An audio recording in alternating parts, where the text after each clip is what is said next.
Hi everybody, Tom Brmsc coming to you live from the set of That 70s Show, where I've broken into and set up my drums. This is a lesson based off of a lick that Steve Gadd plays on the Buddy Rich Memorial Scholarship Concert on Keep the Customer Satisfied. Takes a solo and he plays this lick twice in it. And it happens very briefly, but it's pretty sweet. And what it is essentially this. That's it. Funky Steve Gadd fill, and then he plays it again.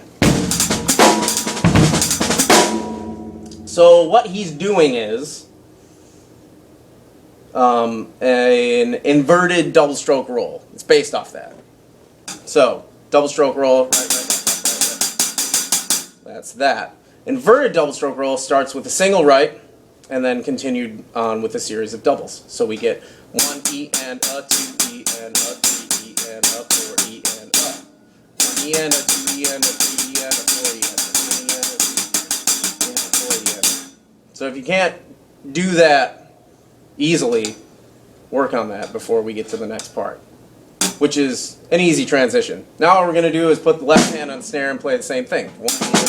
2 E. Now comes a little tricky part, which is we're going to step with the hi-hat on the of 2. So we'll get this. 1 E and a 2 E and a.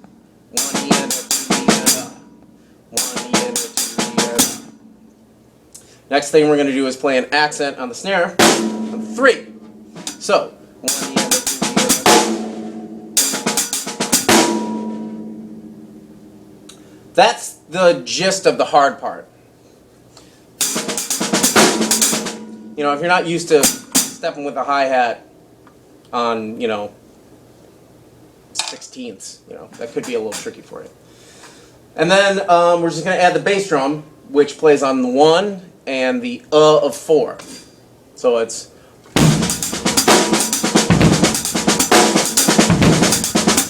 You'll notice I'm not playing the of 4 and 1 together with the right hand. See how I'm omitting it?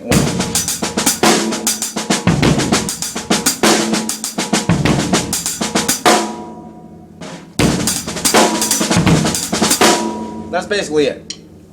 But what I did with it, once I kind of got that down, is orchestrated it around the kit. Very easy thing to do, and something you should do once you learn a lick. Try and move it around. One of the cool things that I like is playing a cymbal of some sort with a bass drum. So you're just playing the inverted double stroke roll. But you're playing it right hand over here, left hand on the snare drum.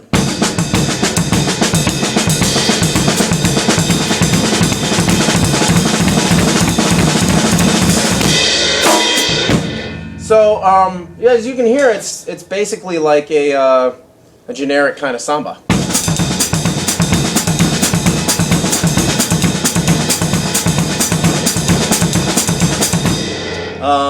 So if you're in school band or whatever, and you got a samba to play in the hot jazz band, and you've never played a samba before, that'll work.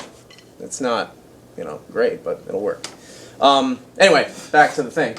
So what you can do with this is you can just do that. I'll play a fill just doing that. Let's see.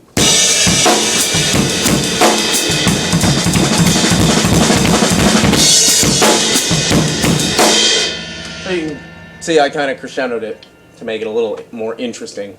But another thing you can do is keep moving your right hand around just to different sound sources.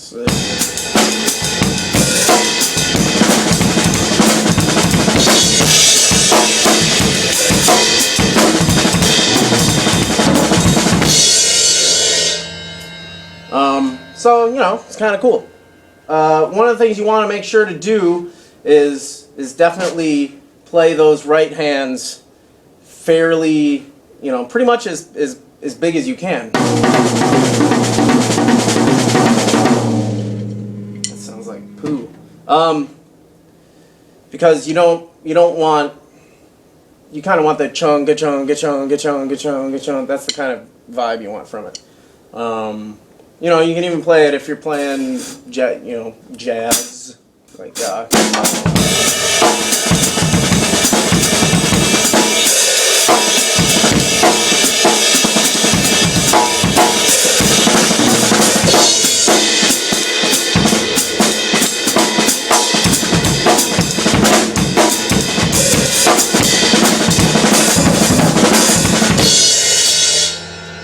you know. So it's stylistically applicable to anything. So give it a shot if you want to, or don't. I don't care.